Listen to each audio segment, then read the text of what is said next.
அரசியல் முக்கிய கட்சிகளான திமுக, அதிமுக, நாம் தமிழர், பாரதிய ஜனதா கட்சி, காங்கிரஸ், பாட்டாளி மக்கள் கட்சி மற்றும் முக்கிய கட்சிகள் அனைவருக்கும் எங்கள் நாடார் சமுதாயத்தின் கோரிக்கையாக 36 சட்டமன்ற தொகுதிகளில் நாடார்கள் போட்டியிட வாய்ப்பு வழங்க வேண்டும் என்று கேட்டுக்கொள்கிறோம்.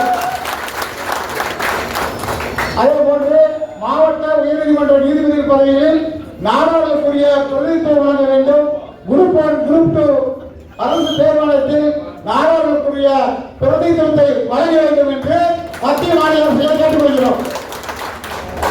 தமிழ்நாடு முழுவதும் அரசு பணி தொழிலாளர்களின் நீண்ட நாள் கோரிக்கையான பணம்பால் இறக்கி விற்பதற்கு அனுமதி வழங்க வேண்டும். பனைத்தொழில் செய்பவர்களுக்கு பாதுகாப்பு வழங்க வேண்டும். பனைத்தொழில் என்பது தமிழர்களுடைய பாரம்பரிய தொழில். அந்த தொழிலை காப்பாற்ற வேண்டும். பனை மரத்தை தமிழகத்தின் தேசிய மரம், தமிழ் தேசியத்தின் மரம் பனை மரத்தை காப்பாற்றுவதை அரசு சிறப்பு சட்டம் இயற்ற வேண்டும் என்று இந்த கூட்டத்தின் மேலாக கேட்டுக்கொள்கிறோம். தூத்துக்குடி விமான நிலையத்திற்கு தமிழக சீபா ஆதித்தனார் அவருடைய பெயரை சூட்ட வேண்டும். மதுரை விமான நிலையத்திற்கு ஐயா கேட்டுக்கே தங்கமணியாளர் பெயரை சூட்ட வேண்டும் என்று மத்திய அரசை கேட்டுக்கொள்கிறோம். ராஜ்யசபா உறுப்பினர் பதவிகளில் நாடார்களுக்கு பிரதிநிதித்துவம் இல்லை. கடந்த அதிமுக ஆட்சியில் 2 ராஜ்யசபா உறுப்பினர் பதவியை முன்னாள் முதல்வர் ஜெயலலிதா அம்மா அவர்கள் வழங்கினார்கள்.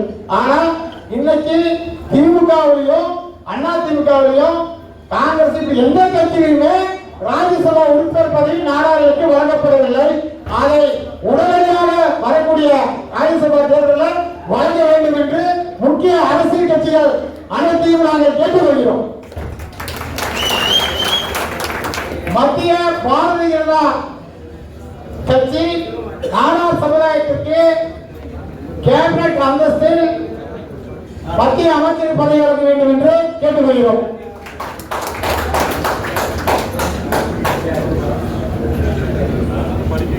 சுதந்திர போராட்ட மாவீரர் தொண்டு குணால நாடாருக்கு ஈரோடு மாவட்டம் வெள்ளோடு பகுதியில் மணிமண்டபம் அமைத்து அரசியல் நடத்த வேண்டும் என்று கேட்டுக்கொள்கிறோம்.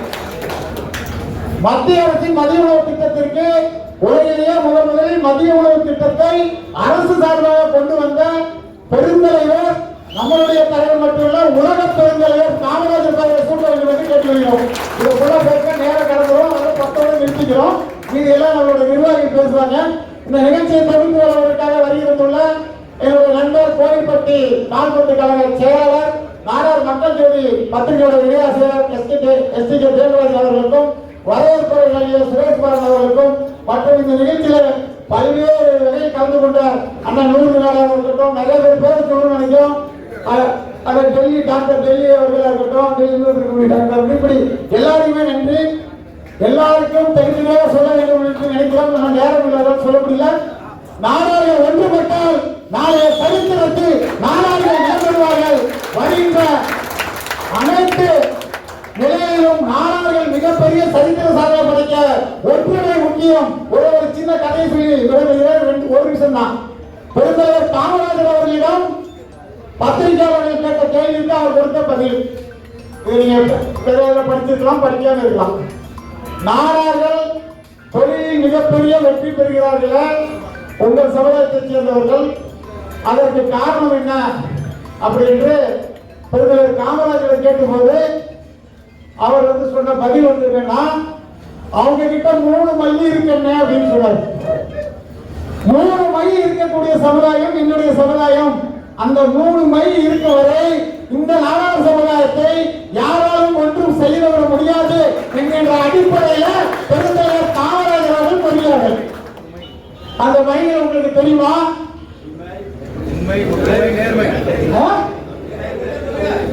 முதல்ல தேர்மைக்கு எடுத்துக்காட்டாக விளங்கக்கூடிய சமுதாயம் நாடார் சமுதாயம். 2வது தெரியுமா? இப்ப ஒரு விஷயத்துக்காக போராடிட்டு இருக்கோம். அதுதான் எங்கள் சமுதாயம் ஒற்றுமையான சமுதாயம், ஒற்றுமையாக வாழக்கூடிய சமுதாயம். அப்படி அவங்ககிட்ட அந்த வழி இருக்கிற வரைக்கும் யாராலையும் நிறுத்த முடியாதுன்னு சொல்லி நாம சொல்லல. நம்மளுடைய தாத்தா பெருந்தலைவர் காமராஜர் சொல்லியிருக்காரு. ஒற்றுமை என்று பேசிக் கொண்டிருந்தார்கள், நல்லதுதான். ஆனால் உழைப்பால் உயர்ந்த சமூகம் இந்த சமூகம். இந்த உழைப்பை நாம் முழுவதுமாக எப்படி பயன்படுத்துகிறோம் என்பது. நான் பாரதிய ஜனதா கட்சியில் இணையும் போது என்னிடம் ஒரு கேள்வி கேட்டார்கள். காமராஜரின் தொண்டரின் மகளாக இருந்து கொண்டு எப்படி பாரதிய ஜனதா கட்சியில் இணைந்தீர்கள் என்று கேட்டார்கள். நான் சொன்னேன், காமராஜரின் தொண்டரின் மகளாக இருந்ததனால் தான் பாரதிய ஜனதா கட்சியில் இணைந்தேன் என்று சொல்லி. எனக்குள்ள பகுதி என்னன்னா, 7வது 8வது படிக்கும்போது எங்க அப்பா கூட கார்ல போவேன். ஒரு ஃபியட் கார் வச்சிருந்தாங்க, முன் சீட்ல உட்கார்ந்து போவேன். பெருந்தலைவர் காமராஜர் வீடு ஒரு 8 திருமலை பிள்ளை ரோடு. மகளே ஒரு 5 நிமிஷத்துல வரேன்னு சொல்லிட்டு மகளே என்ன கூப்பிடுவாங்க, மகளே 5 நிமிஷத்துல வரேன்னு உள்ள போவாங்க. 5 நிமிஷம் செலவு 5 மணி நேரம் கூட ஆயிருக்குது. ஆக அந்த பெருந்தலைவன் வீட்டிற்கு எதிரில் வெளியே சின்ன பெண்ணாக காத்து கிடந்த அந்த தகுதியை என்னை அரசியல்வாதி ஆக்கி இருக்கிறது என்று நான் நினைக்கிறேன். ஆக ஒரு தூய்மையான தொண்டரின், தூய்மையான தலைவரின் தொண்டரின் மகளாகத்தான் நான் இங்கே நின்று கொண்டிருக்கிறேன்.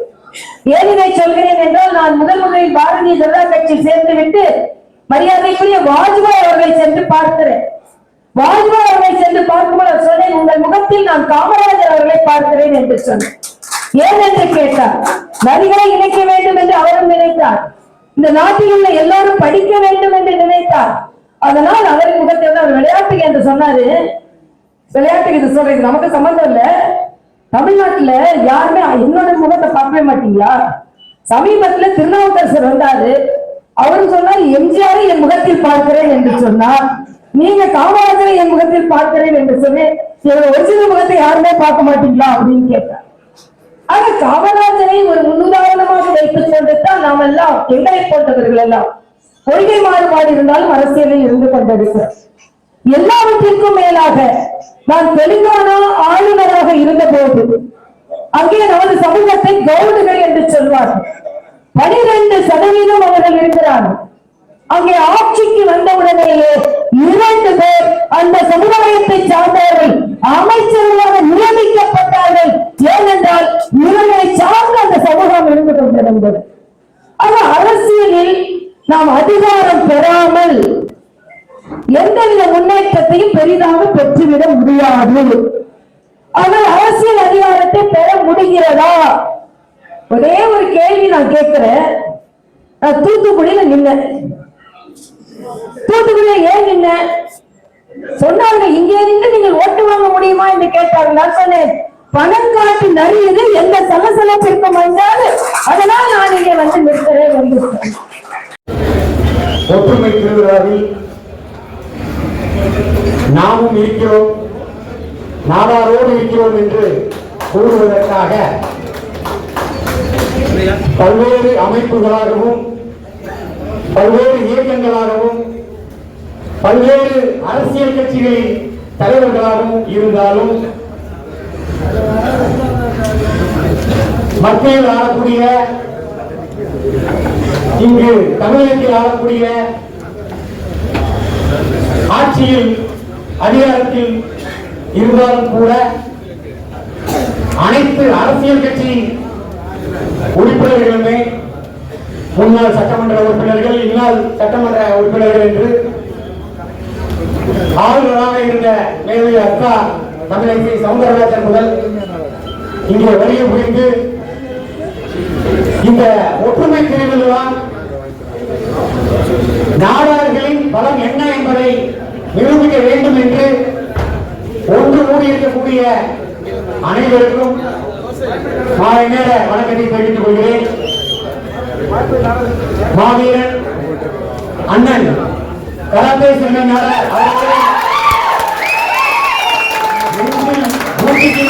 நாடார் இளைஞர் பெருமக்களும் வீர கடவுள் அண்ணன் வீர இளைஞர் படைகளும் இந்த நாடார் ஒற்றுமை திருவிழாவிற்கு வருகை புரிந்து வாழ்க்கையை புரிய வருகை புரிந்துள்ளது. இந்த விழா நடக்கக்கூடிய திருநெல்வேலி, தூத்துக்குடி, நெல்லை நாடார் மகமை பரிபாலனா சங்கத்தை குறித்து கூற வேண்டும் என்று கூறினால், நான் எனது பெற்ற தாய் தந்தையருக்கு அடிமையாமல் நாடார்களின் மெர்கண்டைல் வங்கி மீட்பு போராட்டத்திற்காக இங்கு சென்னை பாரிமுனையிலேயே மிகப்பெரிய போராட்டம் அண்ணன் சுப்ரீம் ஸ்டார் சரத்குமார் அவர்கள், ஐயா ராமச்சந்திர நாயக்கனார் அவர்கள் எல்லாம் தலைமையேற்று நடத்திய அந்த மாபெரும் போராட்ட களத்தில் போராட்டம் முடிந்தவுடன் அனைவருமே இந்த தூத்துக்குடி நெல்லை நாடார் மகமை பரிபாலன சங்கத்திற்கு தான் வருவார்கள் என்று தெரிந்து இங்கு ஓடி வந்து நாடார்களின் அப்போதைய ஒற்றுமையை பார்த்து இங்கு ஏதாவது எனக்கு வேலை கிடைக்குமா அண்ணாச்சி என்று இங்கு இருக்கக்கூடிய ரிசப்ஷனில் வந்து நான் கேட்டேன். அப்போது இங்கிருந்த சமுதாய சொந்தத்தில் ஒருவர் பிரசன்ட் நகரில் இருக்கக்கூடிய ஒரு நமது நாடார் சமுதாயத்தை சார்ந்த ஒரு கடையில் வேலை செய்ய அறிவுரை வழங்கினார்கள். இந்த சங்கத்தில் ஒரு கட்சி தலைவராக நாடார் சமுதாயத்திற்கு ஒரு பிரச்சனை என்றால் அது நாடார்களின் குரலாக சட்டமன்றத்தில் ஒழிக்க வேண்டும் என்ற ஒரே எண்ணத்தோடு அதே நாடார்களின் இந்த மண்டபத்திற்கு வருகை தரும்போது அந்த பழைய நினைவுகளை நான் நினைவுகூர கடமைப்பட்டேன். அதே போல நமது நாடார் சமுதாயத்தின் பெருமை என்பது ஊரறிந்த உண்மை, உலகறிந்த உண்மை. அண்ணன் முத்துரமேஷ் அவர்கள் கடந்த அதிமுக ஆட்சி காலத்தில் ஒரு மாபெரும் ஒரு மாநாட்டை போல மாண்புமிகு முன்னாள் முதல்வர் எடப்பாடியார் அவர்களை அழைத்து ஒரு மாநாடு போல ஒரு விழாவை ஏற்பாடு செய்கிறார்கள். அந்த விழாவில் அப்போதைய மாண்புமிகு முதல்வர் அவர்கள் என்ன கூறினார் என்றால், கொரோனா கொடிய காலத்தில் அரசாங்கத்தினால் அரசு ஊழியர்களுக்கு சம்பளம் போடுவதற்கு முடியாமல் திணறி போனேன். அப்போது ஒரே ஒரு போன் அடித்து நமது நாடார் சமுதாயத்தில் பெருமை மிகுந்த தொழிலதிபரான HL முதலாளியான சிவநாதர் அவர்களிடம் அரசு ஊழியம் போல வழியில்லாமல் இருக்கக்கூடிய இந்த சூழ்நிலையில் தாங்கள் உதவ வேண்டும் என்று கூறியிருக்கிறார்கள். ஆனால் மறு பேச்சு எதுவுமே கூறாமல் அரசாங்கத்தை வழிநடத்துவதற்கே உதவி புரிந்த சமுதாயம் இப்பேற்பட்ட பெருமை கொண்ட நாடார் சமுதாயத்திற்கு அரசியலில் நாம் எந்த நிலையில் இருக்கிறோம்? எம்ஜிஆர் அவர்கள் விவசாயி என்று ஒரு படத்தில் ஒரு பாடலை பாடியிருப்பார்கள். என்ன வளமில்லை இந்த திருநாட்டில், ஏன் கையை ஏந்த வேண்டும் வெளிநாட்டில் என்று. நமது நாடார் சமுதாயத்தில் என்ன வளம் இல்லை? அறிவு இல்லையா? கல்வி இல்லையா? பொருளாதாரம் இல்லையா? அனைத்து துறைகளிலுமே தனித்துக் கொண்டிருக்கிறோம். ஆனால் அரசியலில் அடுத்தடுத்த ஆட்சியாளர்களிடமும் அடுத்தடுத்த கட்சிக்காரர்களிடமும் கைகட்டிக் கொண்டு கூட்டணிக்கும் விலை போய் கொண்டிருக்கிறோம். இந்த ஒற்றுமை திருவிழாவிற்கு வந்திருக்கக்கூடிய அனைத்து நாடார் சமுதாய சொந்தங்களும் தயவு செய்து இந்த நேரத்தில் கொஞ்சம் சிந்தித்து பார்க்க வேண்டும். நாடார்களுக்கு ஒரு பிரச்சனை என்றால் சட்டமன்றத்தில் யாராவது ஒரு குரல் கொடுப்பார்களா? அந்த பிரச்சனைகளுக்கு ஒரு தீர்வு கிடைக்காதா என்று ஏக்கத்தில் தான் நாடார்கள் நம்மை நம்பியிருக்கக்கூடிய, அது திமுகவாக இருந்தாலும் சரி, அதிமுகவாக இருந்தாலும் சரி, பிஜேபியாக இருந்தாலும் சரி, காங்கிரஸாக இருந்தாலும் சரி, நமது நாடார் சமுதாயத்தை சார்ந்தவர்கள் சட்டமன்ற உறுப்பினர்களாக சென்றால் சமுதாயத்திற்கு ஒரு பிரச்சனை என்றால் அங்கே நமது சமுதாயத்தின் பிரதிநிதியாக குரல் கொடுப்பார்கள் என்றுதான் வலியுறுத்தி வைக்கிறார்கள். ஒட்டுமொத்த நாடுகளின் பிரச்சனை என்று கூறினால் பனை மரத்தில் இருந்து கல்லை இறக்கி விற்பனை செய்ய வேண்டும் என்பது. அதிமுக ஆட்சியில் இருக்கும்போது அந்த கட்சியின் சார்பில் ஒரு கொள்கை முடிவாக எடுத்து ஒரு சட்டசபையில் இருந்து வெளிநடப்பு செய்கிறோம் என்கிறார்கள். திமுக ஆட்சி காலத்தில் அவர்கள் செய்வது சரியில்லை என்று கூறி எதிர்க்கப்பாக இருக்கக்கூடிய சட்டமன்ற உறுப்பினர்கள் எல்லாம் வெளிநடப்பு செய்கிறார்கள். நாடார்களின் வாக்குகளை வாங்கிக் கொண்டு திமுகவின் சட்டமன்ற உறுப்பினர்களாக இருக்கக்கூடிய சட்டமன்ற உறுப்பினர்களோ அல்லது அதிமுகவின் சட்டமன்ற உறுப்பினர்களாக இருக்கக்கூடியவர்களோ காங்கிரஸ் கட்சியின் சட்டமன்ற உறுப்பினர்களாக இருக்கக்கூடியவர்களோ எங்கள் நாடார்களின் ஒட்டுமொத்த பிரச்சனையாக இருக்கக்கூடிய பனைமரத்திலிருந்து இந்த கல்லை இறக்க அரசு உடனே அனுமதி தர வேண்டும். இல்லை என்றால் உடனடியாக நாங்கள் வெளிநடப்பு செய்கிறோம் என அனைத்து கட்சியில் இருக்கக்கூடிய சட்டமன்ற உறுப்பினர்கள் என்றாவது வெளிநடப்பு செய்திருக்கிறார்களா? சரி, இதுவரை தெரியவில்லை, பரவாயில்லை. ஆட்சி முடிவதற்கு இன்னும் ஒரு சில மாதங்கள் இருக்கிறது. கண்டிப்பாக சட்டசபையை கூட்டுவார்கள். வருகிற சட்டசபையில் நமது நாடாளுமன்ற வாக்குகளை வாங்கியிருக்கக்கூடிய அனைத்து கட்சியுள்ள சட்டமன்ற உறுப்பினர்கள் நாடாளுமன்றங்களுக்கான பனைமரத்திலிருந்து கல்லை இறக்கி விற்பனை செய்வதற்கு அனுமதியை அரசாங்கம் உடனடியாக வழங்க வேண்டும் என்று கூறி நீங்க சட்டசபைக்கு போவீங்களோ போக மாட்டீங்களோ முதல்வரையே உள்ள போக முன்னாடி இருக்காங்க. என்ன செஞ்சிட போறாங்க? இப்ப அறிஞர் ஒரு 1000 பேரை கூட்டிட்டு போயிட்டு முதல்வர் வீட முற்றுகை போட போறா 1000 வரையும் நிக்க போறாங்க. இருக்கிற சட்டமன்ற உறுப்பினர்கள் அத்தனை பேரும் சட்டசபைக்கு நீங்க அனுமதியை கொடுத்தாதான் உள்ள வரும்னு சொல்லுங்க, உள்ள உணவுன்னு சொல்லுங்க. அப்படி உள்ள செய்ய போட்டா என்னங்க பயன் கிடைக்காதா? தயவு செய்து இன்னைக்கு இந்த கூட இருக்கக்கூடிய கூட்டத்தில் இருக்கக்கூடிய சமுதாய சொந்தங்கள் ஊர்ல போய் பேசுங்க. அடுத்த வாட்டி இதே ஓட்ட கேட்கறதுக்கு நாடாளுமன்ற ஓட்ட கேட்கறதுக்கு ஒவ்வொரு ஊருக்கும் வர்த்தகம் செய்யணும். பணம் கேட்டாங்க ஐயா, போராட்டம் ஆர்ப்பாட்டம் எத்தனையோ போராட்டங்களை பண்ணாங்களே, என்ன செஞ்சிருக்கீங்க அப்படிங்கறத கேளு. நாடார்கள் வாக்கு வேண்டும். ஆனால் நாடார்களுக்கு ஒரு பிரச்சனை என்றால் அதை தீர்வு காணுவதற்கு வழி இல்லை. இன்னைக்கு மத்தியானம் செய்தி பார்த்தேன். கடந்த 5 மாதங்களுக்கு முன்னாடி அண்ணா யூனிவர்சிட்டியில ஒரு பெண்ணை ஒரு பாலியல் ரீதியா தொந்தரவு பண்ண ஒரு காவலனை அரசாங்கம் கைது பண்ணி அந்த வழக்கு இந்த மாசத்துல தீர்ப்பாக போகுது அப்படின்னு சொல்லி உண்மையிலே மகிழ்ச்சியான விஷயம். காம கொடுமைகளுக்கு கடுமையான தண்டனையை கொடுக்க ஆட்சேபம் இல்லை. ஆனா எந்த தப்புமே செய்யாம ஒரு அப்பாவியான சாத்தாங்குளத்துல தந்தை மகனான ஜெயராஜ் பண்டிட் படுகொலை செய்யப்பட்டு வருஷத்துல எத்தனை ஆகுது? அடுத்த மாசம் வந்தா அடுத்த மாசம் 22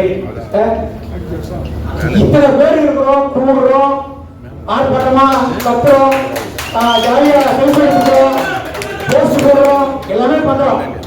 அந்த நீதி கிடைக்கிறதுக்கு சரி நீதித்துறையில தான் இருக்கு. ஏன் நீதித்துறையில இருக்கக்கூடிய வழக்கறிஞர் பெருமக்கள் நாடாளுமன்ற இல்லவே இல்லையா? மரியாதைக்கும் அண்ணன் பால்கராஜன் வந்து ஆர்கவுன்சிலோட தலைவராக இருக்காரு. இன்னைக்கு எந்த கட்சிக்கு முன்னாடி வைக்கிறதா கூட அண்ணன் போயிருந்தா ஆறே கொடுப்பாங்க. ஆறுலாம் பணம் வாங்கிட்டு இல்ல, அவரோட வாதத்திறமையால வாங்கி கொடுக்க முடியும். ஆனா அப்படிப்பட்ட பெருமையாக இருக்கக்கூடிய நம்மளோட சமுதாயத்தை இப்படிப்பட்ட ஒரு கொடூரமான ஒரு படுகொலைக்கு இன்னைக்கு வரைக்கும் நீதி கிடைக்க மாட்டேங்குது. அண்ணன் காங்கிரஸ் கட்சியோட மாவட்ட தலைவர் திருநெல்வேலியில ஜெயராஜ் நாடார், ஜெயக்குமார் அண்ணன் ஏன் இறந்தாரு, யார் கொண்டா, எதுக்காக கொண்டாங்க, இன்னைக்கு வரைக்கும் இல்லை. அப்ப நாடாரோட நிலைமை என்னங்கிறத சற்று எல்லாருமே சிந்திச்சு பார்க்கணும். மாமன் கொடுக்கலன்னா வெட்டிட்டு போயிடலாம், துப்பாக்கி கொடுத்துருங்க, யாருமே வெட்ட வர மாட்டாங்க, லைசன்ஸோட கொடுங்க. ஒண்ணு பாதுகாப்புக்கு யாரையாச்சும் ஒரு மிலிட்டரி மேனையோ அந்த மாதிரி ஆட்களை கூட வச்சுக்கிட்டா கூட அதுலயும் என்ன பண்றாங்க. சமீபத்துல கூட அண்ணன் சீமான் அண்ணன் வீட்டுல இதே ஒரு பிரச்சனை தான், துப்பாக்கி வச்சிருக்காங்கன்னு சொல்லி தேவையில்லாத நாடார் சமுதாயத்தின் மீது காழ்ப்புணர்ச்சியோடு இருக்கக்கூடிய அரசியல் கட்சிகள் திருத்த வேண்டும். அதற்கான பாடத்தை வருகிற 2026 சட்டமன்ற தேர்தலில் நாடார்களின் பலம் என்ன என்பதை நமது நாடார் சமுதாய சொந்தங்கள் புரிந்து கொண்டு ஐயா டாக்டர் பத்மஸ்ரீ சிவஞானியார் ஐயா இருக்கும்போது நம்ம நாடார்கள் எல்லாம் ஒருங்கிணைச்சு நாடாருக்குன்னு அரசியல் அங்கீகாரம் கிடைக்கணும், சட்டமன்றத்தில் நம்மளோட பலத்தை காமிக்கணுங்கிறதுக்காக ஐயா அண்ணாச்சி வைகுண்டராஜ் அண்ணாச்சி எல்லாரும் சேர்ந்து ஒரு பெரும் முயற்சியை பண்ணாங்க.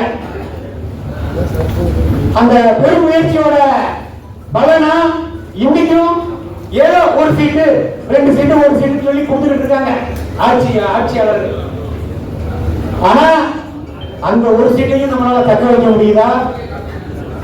நம்ம நாடார்களோட பலத்தை நம்ம நாடார்களே வேற யாரும் வெளியில இருந்துதான் வரலங்க, தோற்கடிக்கிறது வேற வெளியில இருந்துதான் யாரும் வரல.